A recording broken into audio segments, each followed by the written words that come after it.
Selamat berjumpa kembali teman-teman. Jika di video sebelumnya kita sudah membahas mengenai pola pikir sistem, maka kali ini kita akan membahas mengenai networking. Video kali ini merupakan resensi dari sebuah buku berjudul Membangun, Mengelola, dan Menumbuhkan Networking untuk Kemajuan dan Kesejahteraan Bersama. Apabila teman-teman berminat untuk membaca buku ini lebih dalam, teman-teman bisa mendapatkannya di Laboratorium Hidrolika Teknik Sipil Universitas Gadjah Mada. Sebelum menyimak video resensi buku mengenai networking kali ini, mohon dukungannya untuk selalu like, comment, dan subscribe. Terima kasih.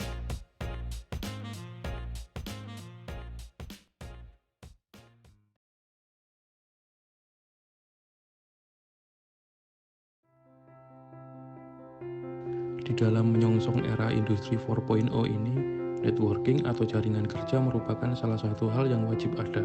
Perkembangan media sosial sebagai sarana untuk menumbuhkan networking sangat gencar dilakukan dalam era ini, baik untuk sarana berkomunikasi, berdiskusi, maupun sarana untuk memperoleh penghasilan. Oleh karena itu, media sosial tidak bisa dilepaskan dan saling terikat dengan networking. Dalam pembahasan sebelumnya, kita mengenal istilah kerjasama dalam networking. Kerjasama dapat diartikan sebagai bentuk kegiatan yang dirancang, diimplementasikan, dan dimonitor, serta dievaluasi oleh lebih dari satu pihak yang terkait oleh suatu perjanjian untuk mencapai tujuan tertentu. Dalam konsep umum, networking atau jaringan kerja dapat diartikan sebagai kegiatan suatu individu ataupun kelompok untuk mengunjungi pihak lain, atau dalam kaidah budaya di Indonesia biasa disebut dengan silaturahmi. Sehingga, networking dapat diumpamakan sebagai upaya untuk menjalin kerjasama melalui silaturahmi. Secara umum, silaturahmi ini akan membangun persahabatan antar kedua belah pihak.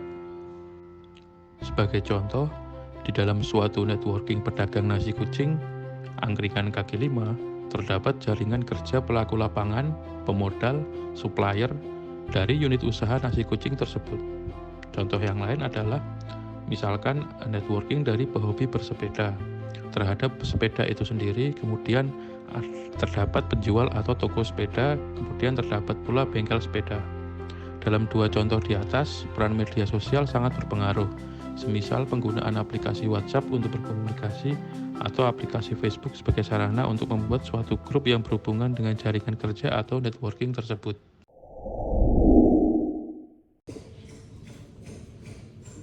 Dalam era globalisasi sekaligus otonomi, disadari atau tidak, peranan jaringan kerja atau networking dalam mendukung eksistensi suatu institusi sangatlah besar. Suatu institusi akan dapat eksis dan berkembang jika berdiri di atas networking yang kokoh dan dinamis.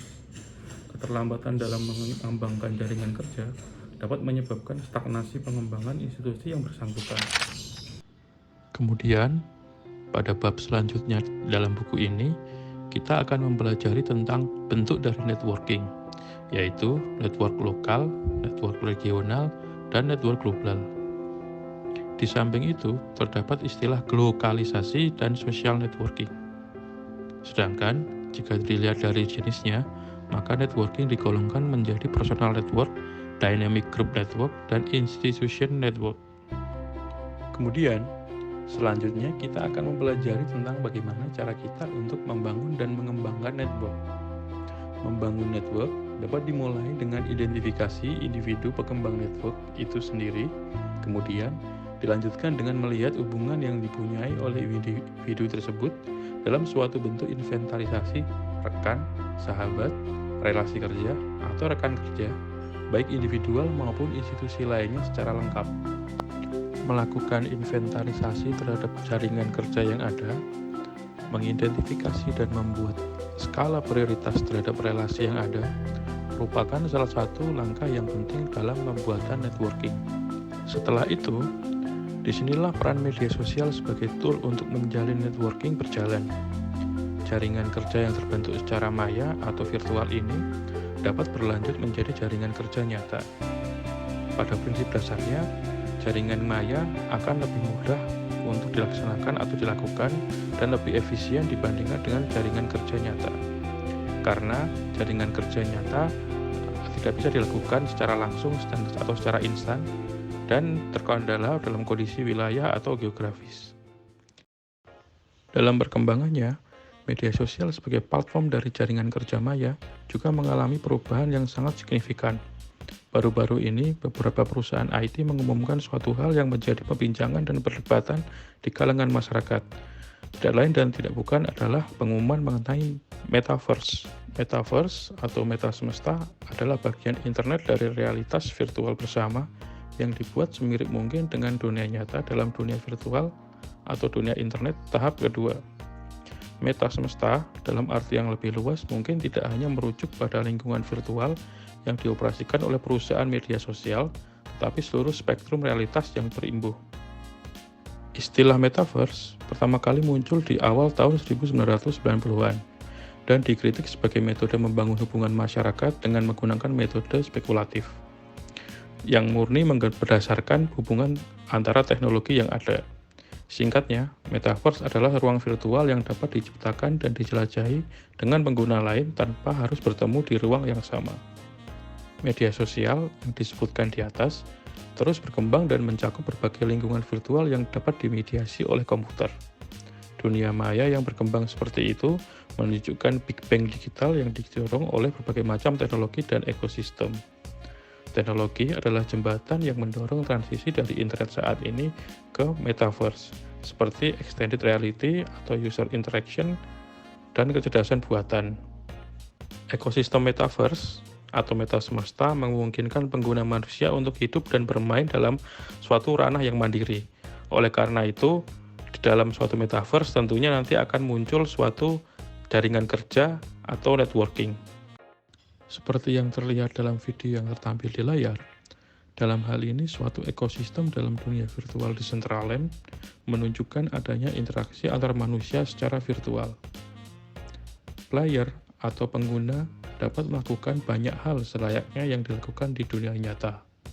Pengguna dapat melakukan kegiatan jual beli, baik yang merupakan produk maupun hal lain seperti tanah ataupun bangunan.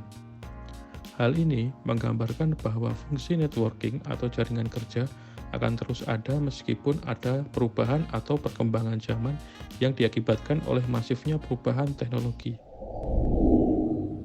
Kegagalan dalam network dapat terjadi karena berbagai sebab dan dapat secara umum dibagi menjadi dua sebab utama, yaitu kegagalan karena faktor internal ataupun yang kedua adalah faktor eksternal. Faktor internal antara lain adalah visi dan misi network yang tidak terbangun dengan baik.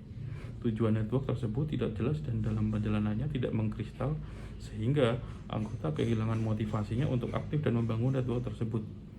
Kegagalan ini juga disebabkan karena tidak ada proses perencanaan, implementasi, evaluasi yang solid. Karena itu, hal ini sangat penting dan tidak dirasakan oleh anggota-anggota dari network tersebut. Sedangkan kegagalan dalam faktor eksternal adalah disebabkan adanya rivalitas dengan network lain.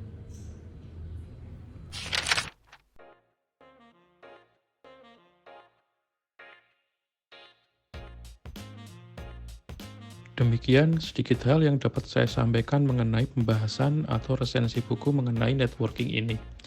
Dengan saya tambahkan mengenai realita dan penggunaan networking yang digunakan oleh khalayak umum saat ini.